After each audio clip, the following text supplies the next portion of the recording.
Hello, everybody. Welcome back to 14s, a podcast with 14s for 14s. Today, nobody else is here. It's just me. It's just me, Haley. It's my special episode. We all did little segments, like talking about something that's special to us. And my segment is going to be on movies and media. Kind of some movies or media that I like. I think it's just going to be on movies because I could talk about movies for a long time. But, yep. So, obviously, before we get started, I kind of want to mention that, I am 15 years old. So, my movie taste is going to be a bit more mature. And, all of it is mature and such. So, there's, gore. I'll say before the movie if there's gore or something. But obviously, you should look up the trigger warnings on your own time as well, just so you can be mindful. I also want to mention that if you are a younger listener, then you should definitely ask your parents before you watch any of these movies, as I'm not responsible for your nightmares or your parents being mad at you. I don't know. Okay. So, the first movie I'm going to talk about, the first 4 movies I'm going to talk about are my favorite movies. So, my very favorite movie is Dead Poets Society. It was made in 1989, so it's a bit older. And I should definitely mention that there is a trigger warning for suicide and suicidal ideations and such. So if that's something that's going to upset you, don't watch. But I definitely think that this is probably my favorite movie of all time.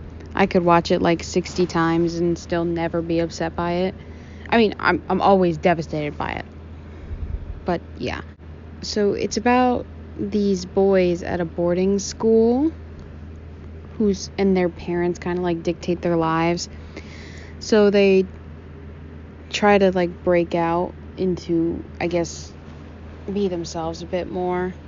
And they find this professor who is really, really smart and really kind and thinks really out of the box. And they kind of follow him and they start this thing called the Dead Poets Society. And it's a really good movie. It teaches you to, I guess, seize the potential of every single day and rebel against the masses in the best way possible. Okay, my second favorite movie is called But I'm a Cheerleader. It's from 1999, and it's, I guess, a comedy satire kind of thing. It's about this girl named Megan, who doesn't like her boyfriend. So her conservative parents send her to a sexual redirection school, which is just conversion therapy. And it's a funny movie with a very dark topic, It is a funny movie though. But obviously I don't think there's any triggers to it. I'm not sure. You have to look that up on your own time. But I like the movie because it's funny and it has a cute couple in it. And it's not funny in a mean way. It's funny just because they're trying to make light of such a negative situation. People like RuPaul and Natasha Lyonne are in it, and it's good. Okay, my third favorite movie is probably one of the most gruesome movies to ever be made.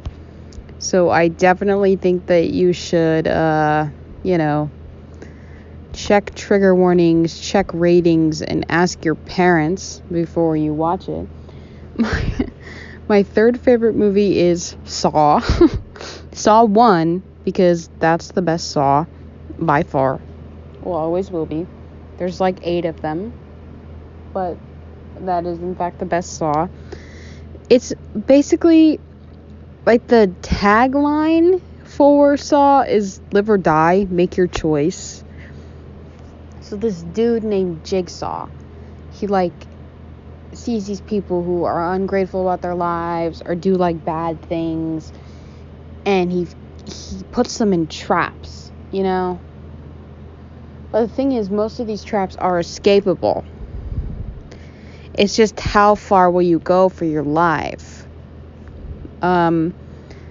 So it's kind of teaching them the value of life in a deranged way. He doesn't kill anyone, but he like makes the traps. I don't know. They're very interesting to watch, but once again, oh my. They're the most gruesome thing I've ever seen. Actually, I've seen more gruesome than that, but yeah, the cover is literally a severed leg, so, you know, gruesome. Obviously, don't watch if you don't like gore. The gore isn't that bad. It's kind of funny. But still, it's gore, so just be careful. My fourth favorite movie is Jennifer's Body, which has Megan Fox in it. And Amanda Seyfried, who's from Mean Girls, and you don't know who Megan Fox is, then there's just no hope left for you. Okay, so this movie's about a girl who's evil. She's like possessed. She turns into a killer who kills boys.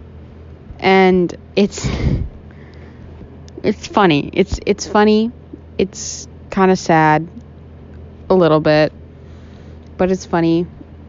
And there's gore in it, I think. I don't know. Just look up the stuff before you watch it.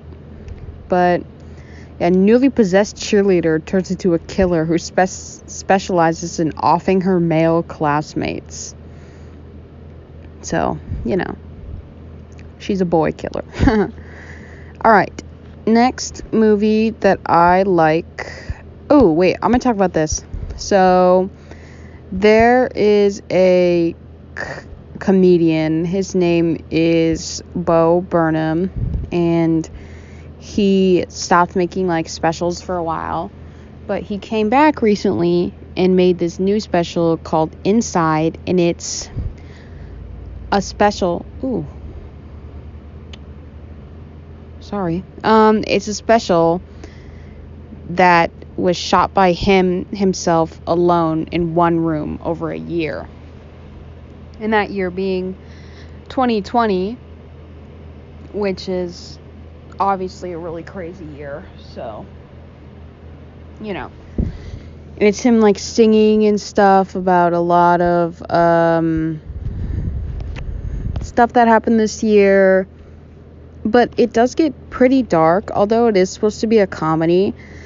It does get pretty dark. I think it's more, it makes you question a lot, and it's very melancholy. There isn't a lot of happiness in there, but the songs are really good, and they can bring new perspectives to you. It's only 87 minutes, so give it a watch. It's on Netflix. Oh, I forgot to say where all these movies are. Saw is on HBO Max. Dead Poet Society is on Amazon Prime, Amazon Video, Google Play Movies. But I'm a Cheerleader is on Apple TV, and Amazon.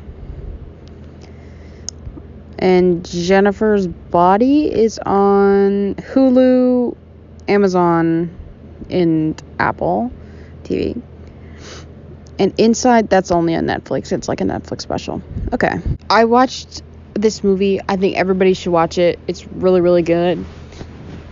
It's called Coherence. It's on Hulu. It's about, like, on the night of an astronomical anomaly, 8 friends at dinner party receive a troubling chain of reality-bending events.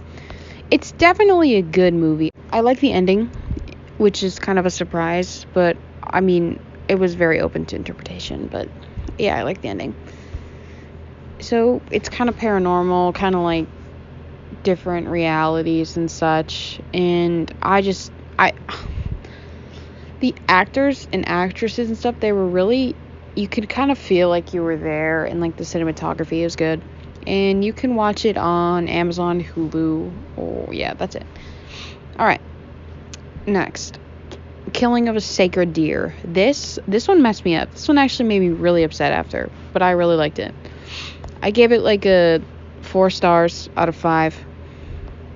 So there's this surgeon, and he has like 2 children and a wife, and there's this kid named Martin whose dad dies, and he puts himself into the cardiovascular surgeon, who's the basic main character's life, and he has something for him. And it's like, I mean, it's not spoiling the movie if I just give the basic thing, right? Okay.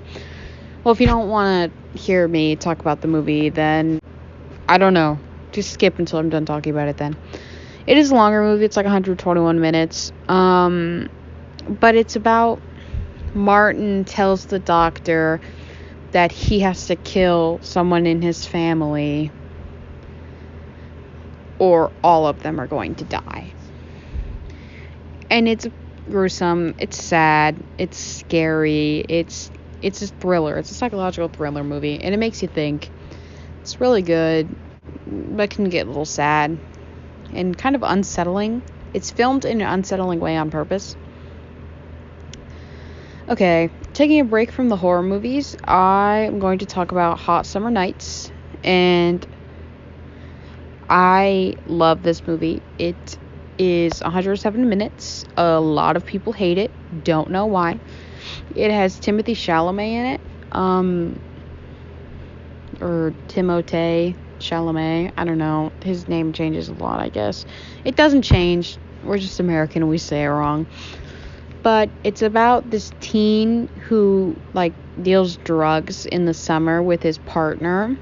And he falls in love with his partner's sister. And, you know, it gets kind of crazy because, you know, drugs, and people die, and people fall in love, and people break up. So, you know, it's good. It's got, what's her name? It's Maya Mitchell in it. Maya Mitchell's in it too. The one from Teen Beach Movie. But she definitely doesn't play the same type of character she plays in Teen Beach Movie. So, okay, next is my favorite, probably one of my favorite Disney movie. Is this a Disney movie? It is a Disney movie. It's on Disney Plus. Okay. It's called Haunted Mansion. It has, what's his name? It has Eddie Murphy in it. And it's about this family who goes to this mansion, and they're realtors, and they want to sell, like, the family's realtors. So they go to the mansion because this one dude wants to sell it. But once the family gets there, a thunderstorm appears, and, like, there's a bunch of ghosts and butlers and, like, cool events that happen. I don't know if you ever heard the, like, people say, like, whack it, but I don't want to whack it, just whack it, about, like, a spider. That's from that movie. It's funny. I like it. It's good. Okay, another horror movie that I really like is As Above, So Below. It's on Netflix, and it definitely deserves more credit than it gets. It's a found film movie, like a found footage movie. So it has, like, scenes from the camera. It's kind of a camera scene movie. So it's about this woman in Paris who is, explores the catacombs underneath Paris with this group of people, and they're exploring it, and then there's dark secrets within the city and within the dead and paranormal, and there's French people and, like, scary cults and the dead and scary. It's scary. It is pretty scary, I will say that,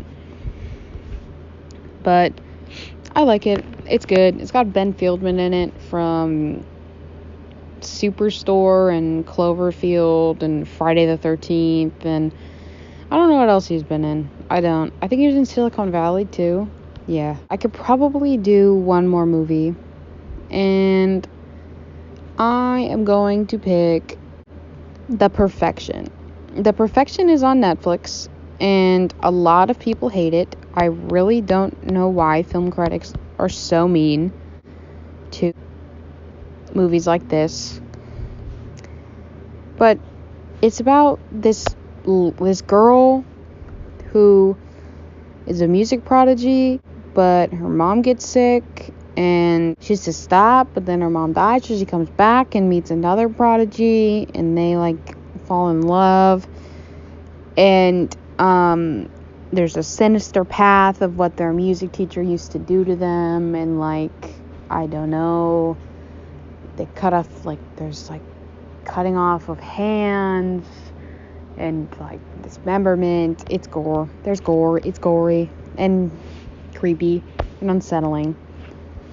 Yeah, you can watch that on Netflix. I think you can only watch it on Netflix. Yeah, it's a Netflix original movie. Alright, last movie. If you want to be, scarred for life, I'm gonna tell you to watch Tusk. Tusk is this... I'm not even gonna tell you what it's about, okay?